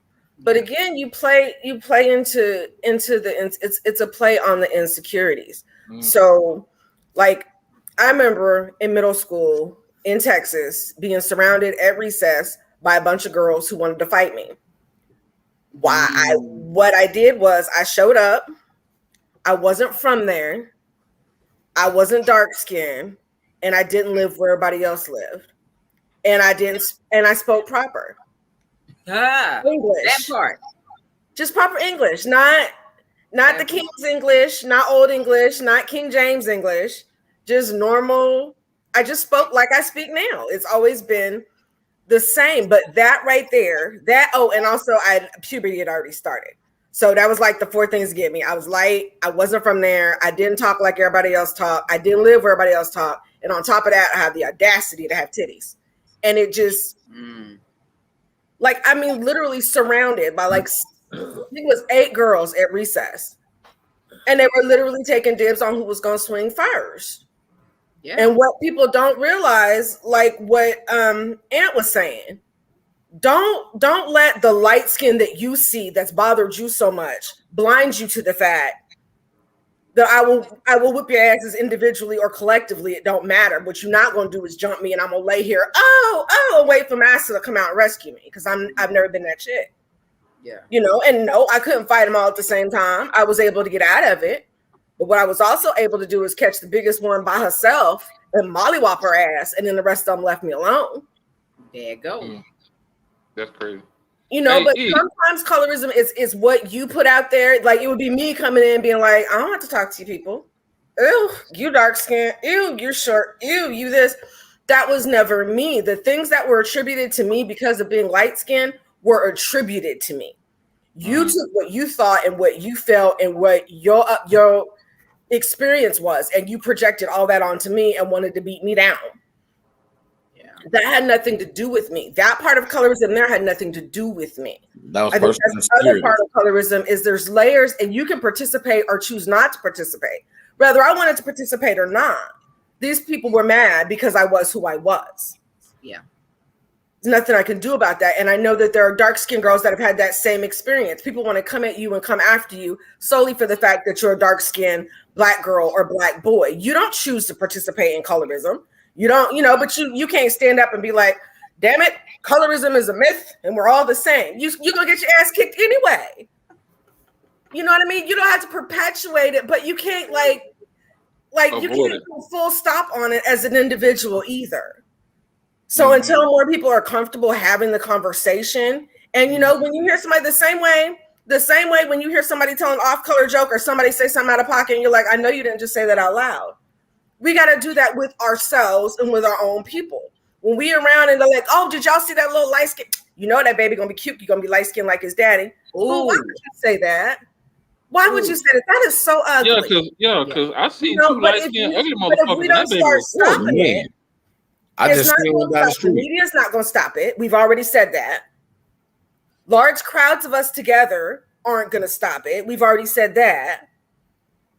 But it's going to take those of us who know better. When we hear that foolishness going, boo-boo, do you know how stupid you sound in the year of our Lord 20 and 21, talking about the light skin, dark skin? Do you know how dumb that sounds? The year of our Lord. That's funny. Yeah, sometimes when you do that, it makes people pause and then they have to laugh and then it gives them a second to think about it. Yeah. Yeah. You know what else now that I just thought about something? You know what else kind of happens though? If you think about it, it also kind of excludes a large part of the culture. Because you got light skin, you got dark skin, right? Then you got a lot of us who, where the hell do we even fall in? Because I ain't light, but then I'm not dark. It depends on who you ask, because it's subjective. It depends on who you ask. Because you're in the shadows right now. You could be almost dark skinned. I don't know. Step into the light. I was gonna go there. I'm in some light, but it ain't the greatest light. Yeah. So it's subjective. Because Nika was saying that she was considered dark skinned, and I was like, where? When? Yes. How? I've been a part of the dark skin club. When? Yeah. Middle school days, I was part of the dark skin club. Yeah. That's what I'm talking about.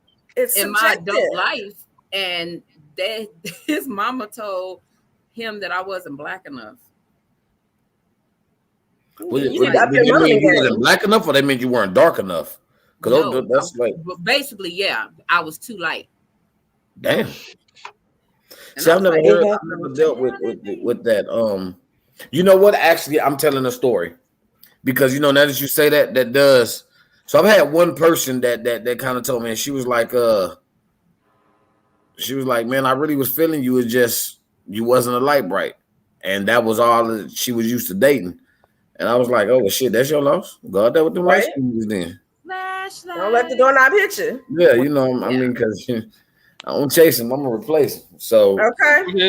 Go ahead, E. Your collar. What one will, another will. What do you say? Yeah, twice. Okay. What about tell you she too dark family? She too dark to what? What about when the grandmother tells him she's too dark to be in this family? Right. And you got some of them olders. Baby, I wish the fuck I would run into one of them to say some shit like that. Erica, you was born in Wisconsin, right? I was born in Missouri. Same thing. Right. Up north. I said Midwest. Yeah, up north. Wow. Missouri. What part of Missouri? St. Louis. Yeah, see, that's kind of like, I mean, yeah, that's Midwest, but Missouri is kind of, it's like barely not South. Yeah. Not like real talk, like It's like South's first And cousin. then- It's like, yeah, it's pretty close. And that's why I'm asking, because like I'm trying to see if it's a region thing. It's pretty close. I don't know. I can do you one better. I told my grandmother, my dad's mom, when I was a baby, that she wasn't my grandma because she was white. She wasn't white. She was just very, very light skinned. And I told her straight up, if my sister say you my grandma, you my grandma. You know, grandma, you white as all get out. Yeah. So I've had that situation exactly. let me ask you. So was that dated a guy and he used to call me a white girl. He was like, "Hey, white Why? girl." Because so? Why do he call you white girl? Yeah, but you to me, you aren't light skinned to the point where I would consider you white girl. Like I've got family that literally, no joke, like my Aunt Bobby Jean was literally like the color of this wall, but she had black features, but her skin was super, super fair. You know what I mean? And I mean, she was, man, more blacker than half the black people I know. My mom says that all the time. She's like, it'd be your most light-skinned child that'd be the most militant. Right. Because I'm the lightest of my mom's. Shit, she didn't have 3 more. Of my mom's 5 children. I'm the only one that she's like, you gonna marry a white man, mama. Until I can see a white man and think of him naked and not get nauseous, I can promise you God wouldn't do that to me. You know her circulatory system. You can't be looking at people's circulatory system and trying to make babies. That's just nasty. Oh, So I'm just saying, down for being that's racist. never been my thing. But it's got to be black for me. It does. I agree. I don't chocolate to butterscotch to caramel latte. It don't matter, but it must. I tell my mom all the time it has to have melanin in it in the last 2 generations, and it couldn't have been because of slavery. Like I got specifications. It's got to be black in there, and they had to do it on purpose. Like the woman had to get to choose. That's funny. I'm just saying. Like all shades, I just can't have them light bright, damn near white, because you can't glow in the dark when the lights go out. So y'all are color racists. I'm not no. I can't watch your circulation. Period. So that's preference then, right? So let me ask you a question. So you wouldn't treat them any differently? Absolutely not. I would just if you offer to let me see you with your clothes off, I'd be like, no, I'm gonna have to pass. Yeah. We could be friends. Yeah.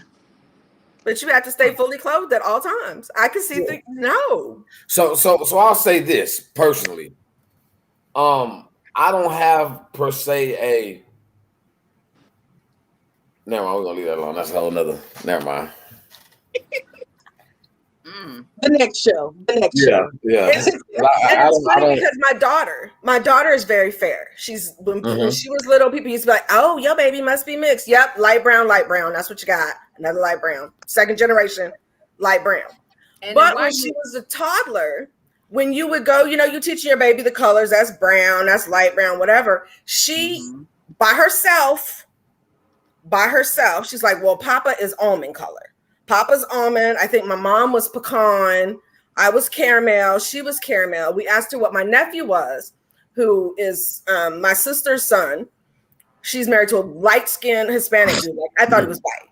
She asked what color Roman was. Dirty white. Nobody gave her that.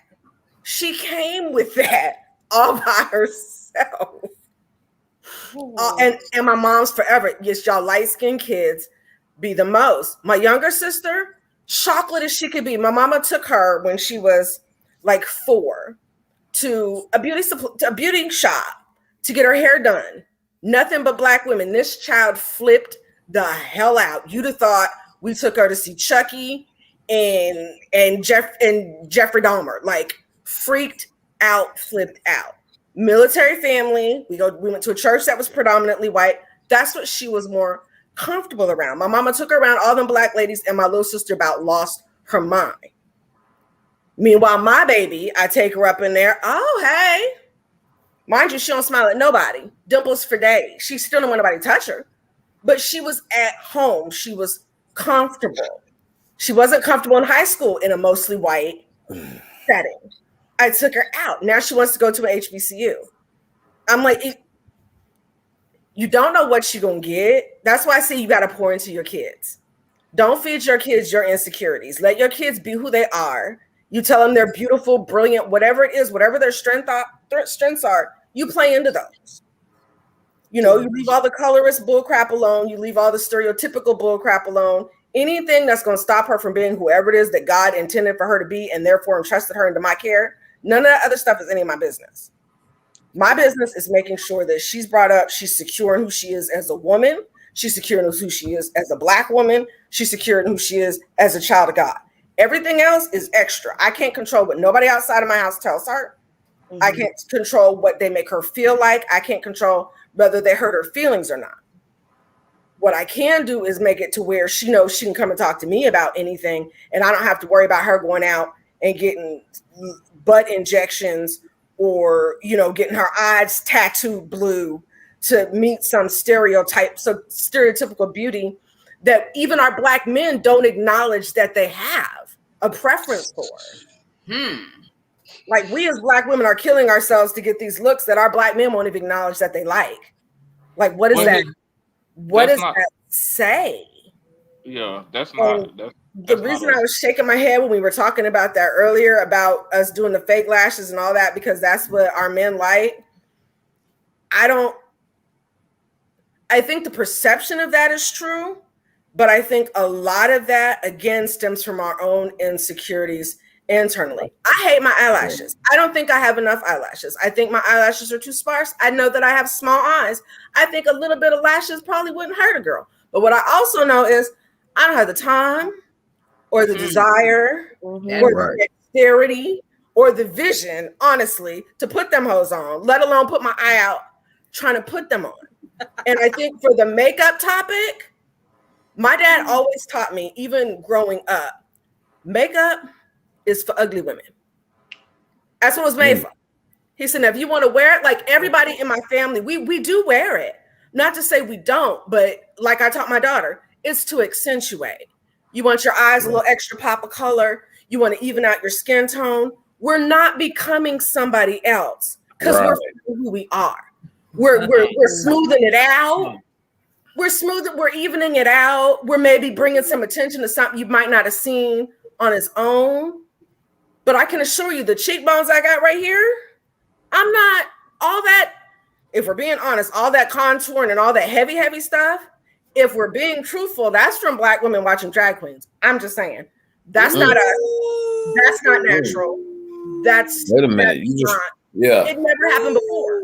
You look back, you think about when this hard contouring, super exaggerated, over the top stuff came into play. It wasn't until RuPaul's Drag Race when you got to see all the hell that these other folks is going through. Baby, if that's what you got to do to be a woman, that's between you and whoever you believe in. But what you're not about to tell me is that I'm not going to be a real woman unless I do those same things. Use a lie. I can assure you, I'm 122% woman with this face, with this body, no waist trainer, gut for days, 100% woman. And you killing yourself to be a caricature of what I am, but yet I'm not good enough. Like Duriel said, if I can't identify you and I can walk by you in public and not know it's you, baby, you're not accentuating. You hide. You perpetrate. Right. You're not accentuating. You're perpetrating. It's a difference. Just a little much. If it take you an hour. So I have a question, and it's just on the panel. No, seriously, whose responsibility is it? Just our opinions. I know we can't solve all the world problems right now, but whose responsibility is it? Is it the white people's responsibility to help us get rid of colorism? Absolutely not. It's us. It's us. So it's our responsibility to not fall victim to the wiles and the vices that the powers that be use. It's on us to not fall victim to the normal, what they decide is normal, or what they try to standardize or normalize for us, and they ain't us. So that falls entirely upon us because how can we allow someone else to dictate our way of seeing things and our way of processing things when they have never walked in the shoes that we have to stand in? And if you think about a lot of it, a lot of the makeup and all those types of things started with them. Like, well, they that's stuff that they do to, you know, rosy their cheeks up and all of that different types of stuff, you know, to add some color. So this is the crazy thing. So white people do things to add color to their skin because they have none. But then here we are doing the exact opposite of what they're doing. We're trying to remove the color from our skin because it's, you know, so enriched in color. So look at the way we're rolling. We're doing the complete opposite as far as a culture than what they're doing. They're trying to achieve and attain what we already naturally have, yet we trying to give it up because we won't be like them. But what's even more messed up is that we acknowledge that we're trying to attain it to look like them. They swear to God the thing don't exist. Right. That's what's the reality is everything that they doing is because they stole it from us in some shape, form, or fashion. But we don't know enough of our history because we've been brainwashed and we have this westernized mindset, and we're so far removed from our natural home that basically all we have is the lies that have been predicated upon what they've taught us, as opposed to studying ourselves, because it's there for us all. We can all go find out, you know, and really dig deeper into our true origin and roots of who we as a people are culturally and naturally. But because we just basically are settling for the Willie Lynch mindset that they've given us, we just like, all right, we're gonna stay here. Like, you know, at this point, it kind of gets to a place and this is kind of off subject, but it just kind of ties into what I'm saying. Like, I argue about the school system. They're literally teaching lies as part of a curriculum that you have to pass these tests that affirm these things that we know for a fact to be lie. But if you don't rock with that, then you can't get a diploma, which means you can't really make it in America because you can't do nothing without a high school diploma or GED equivalent. But then there's getting, you know, if you ain't went to some trade school or something, but all of those things are a prerequisite is the education, the basic education that they teach it. So it's kind of like, I guess the title just popped in my head, The Miseducation of Lauryn Hill. It's more like the miseducation of us colored folks. Yeah, I would agree to a degree. I would say that's kind of like, you know, you got to get along to get along. You know what I mean? You have to play through the system to get through the system. Right. You want the high school diploma, you've got to play along to get it. You want see what we got to do outside of that. To play along to get it, but you also know that Google's free. Exactly, and that's where we have to step in. So we know, okay, we're gonna go to school. We're gonna do what's necessary in class, but it's upon us to, all right, we have to now, as the people who are, as they call it, are waking up and coming to our senses and realizations, we have to take it upon ourselves to, okay, however I attain this knowledge, we don't got to spend hours a day, but just tell your kids the realities. You know what I'm saying? Hey, Christopher Columbus didn't discover America. There was already people here, boo. Yeah. Just tell them that, you know what I'm saying, at 5, 6 years old, by the time they 10 and 11, you ain't got to worry about it because they already know. You know what I mean? If we just started making small things, regular practices, just simple conversation with our children, that would impact us wholly as a culture, because by the time they're adults, they'll be a lot more prepared and be a lot more aware than we were, because our parents didn't have as much access to things that we do. And their parents before them didn't have as much access. But due to the internet and the technological advancement that we have, we now have more accessibility to actually combat a lot of the stuff that we're basically sitting back idly and allowing it to happen. So what's the excuse then? Laziness. Laziness and complacency. Okay. Laziness and complacency. Because at the end of the day, what it comes down to, like you said, is us educating our children. That would have to take parents back into the mindset, into the role of raising and actively raising our children. And not out there twerking. You're not encouraging your baby who don't know his ABCs, but he knows all the Young Jeezy songs. The hell? Yeah, it's not a hot girl summer. Why your baby listening to that? You know what I'm saying? It's gonna take us going back and raising our children. By the time I got to school, people at preschool did not teach me how to write my name. They didn't teach me how to spell my name. They didn't teach me my colors. I knew those things when I got there. So I could tell the teacher, no, you spelled my name wrong. Oh, we're going to call you D. Oh, no, we're not. Do you have a nickname? Not for you. My family calls me Deja, but you will call me Khadijah because that's the name my mama gave me. Well, that's too hard to say. You're an adult. I'm 3. That part. Like honestly, a lot of this stuff would be a lot better if the parents actually, if grandparents weren't grandparents at 32 and we raised our children. Raise your children. You pour into your children. You tell your children right from wrong. Because I promise you, when my baby got to school and they started talking to her about anything opposite of what I told her at home, she'd be like, real. And then she'd get home and be like, Mama, do you know today they said, and I just laughed. Exactly. You ain't got to fight about it. You don't have to teach your kids don't have to be combative about it. But when they learn the truth at home, you know, you can give the teacher the respect and not tell her, boo, we all know Christopher Columbus that's a lie. You can't, she lying, he didn't get here first. Ooh, she lying. You don't have to do that. You don't have to be disrespectful. But when your children know something, I don't know if y'all have seen like a young kid when they know something and they know it, how they get all excited and can't nobody tell them opposite, they will fight to the death because it's something that they now know. And once you know something, it becomes a part of who you are. When I tell my daughter that her being lighter skinned than our neighbor or her being shorter than the little boy that she's playing with doesn't make her less than or more than, period.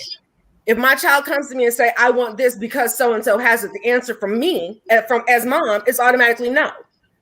You give me a reason why you want something other than the fact that you've seen somebody else with it. That's where that crap starts. Well, JJ got this. Must be nice for JJ. You can't have it. When you can give me a legitimate reason why you would like to have X, Y, or Z, we could talk about it. But we don't do that. Our kids, oh, mama, so-and-so got a whatchamacallit. All right, baby, we're going to run out and get you one. Now you got him in competition. For what? That's what, like you said, teaching our kids about credit and building equity and history and things like that, teaching them our history. Nobody else is going to do that. We can't wait for the white man to be like, oh, well, we figured out that colorism is wrong. Half of them still don't think racism is real. How the hell are they going to teach our children right from wrong on a topic that they're not even privy to? Say colorism to them. Ask next time you're around white people, like, well, what do you think about colorism in the Black society? And watch them either just be stupid if they're being honest or pull something out of their ass because they're being that arrogant, well, I'm Caucasian, I must know, type of situation. We have to do it ourselves. Nobody else is going to do it for us because it's an issue that plagues our community. And if somebody else were to come in, now think about that. If Kim Kardashian came out with a video talking about colorism in the Black community and how to fix it, how quickly would she get gathered up? Right. How quickly? You know, somebody people believe her. Come in and do that. Because she got the platform. The little fluff and stuff. So be like, oh, Kim K is so deep, like they do on everything else. But hey, wait. A singer just do that though? In her lane. Who even told her about that word? Kanye don't know what it means. Who told her? Her other boyfriend. But didn't a singer just come out and say that? I forgot. It was a singer because it was on the news. She got blasted on Twitter or some shit. Yeah, talking about colorism. Yeah, she did. She's high, bright skin. Yeah, because at first she was like, she said that something about dark skinned women. Then she tried to backtrack and start talking about colorism.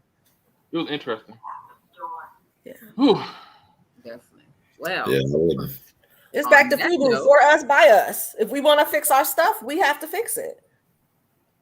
Yeah. We didn't break it, true enough, but we're perpetuating the tears in it. Right. We keep it going. We didn't introduce it, but we keep it going. Right. I like that. We actually are giving it the momentum. At this point, we're giving it the momentum. Because we could have stopped it. In all honesty, if it was bothering us as a community, we could have stopped it. But you know what part of that though is because we are so distracted by everything else. Yeah. that we're not making these things an issue, because what happens is that they keep so much other stuff going on around us. And so that's what we've got to be aware of. They keep so much other stuff going on around us that the issues that are actually affecting us at home and in the home that we actually can be working on, we're so distracted and out of our minds about, because that's the last thing we're going to think about, because we just had this black man get killed by these police officers, or we just had X, Y, and Z, or A, B, and C occur, that we're constantly off our rockers, for lack of a better term that I can think of, because we're so consumed with so many other things that the media is making a big issue. Sure. You know what I mean? That they putting these things in the spotlight that, okay, we're going to let that fade. You know what I'm saying? So like right now, dude got, what, 22 and a half years. Everybody's upset about that. So now that's the focal point of things. So we're not thinking about all the other issues that still are going on, or that were going on before yesterday. But we can't change that. We have no impact on that. So hold on. Wait. So like, let me ask you this, because we're gonna try to wrap it up, because we're hitting 2 hours right now. Damn. So how? For your final thoughts, we're gonna start with the guests first. Your final thoughts. How can we, as a community, come together and right this ship? Ladies first. So either Erica or Khadijah. Erica, you want to go? So for me, it's daddies, get in the homes, love your babies, let them see you love the woman, their mother, whether you're together or not together. It starts from our head, and it starts with at home. We got to teach them at home. What she said. That's it. I would say it would take us to first off be accountable that we need to do something, and then actually take action, as opposed to just talking about it. So accept our role and what is going on and where it's at and where we've allowed it to get to, and then take action as far as reversing the wheel. Instead of just standing there and talking about it and pointing fingers and saying what needs to be done, actually being the one that's going to say, okay, well, in my home, then I'll be the one to start, and hopefully it can spread like a wildfire.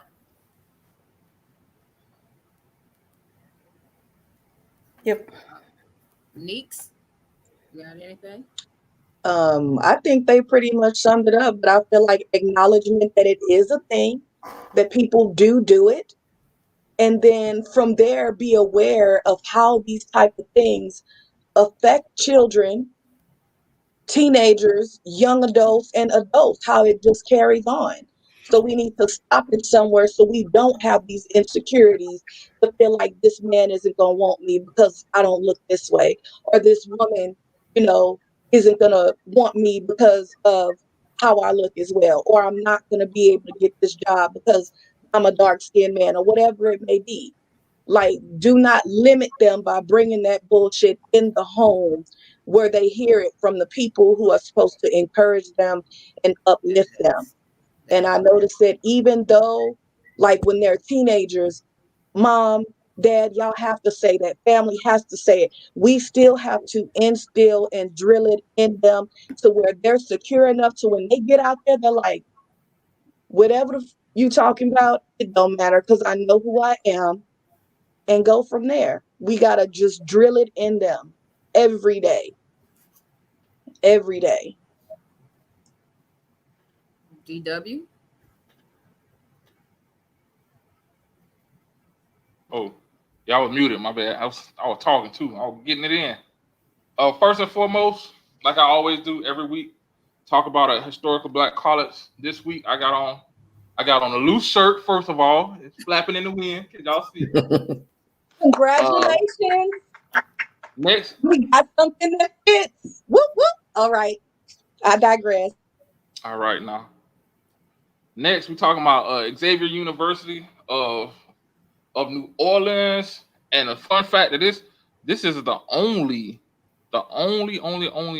Catholic HBCU in the country. It was founded by a saint. I can't think of the saint's name. Shit, it's gonna hit me later. But shout out to Xavier. Like I said, each week I'm gonna represent a historically black college and give you a little fun fact about it.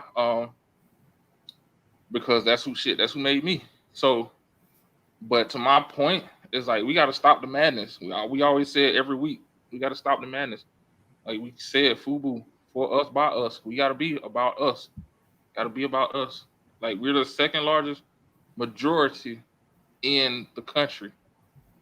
We should not be getting treated like we visitors. We should not be letting shit happen. We should have a say so on what happens.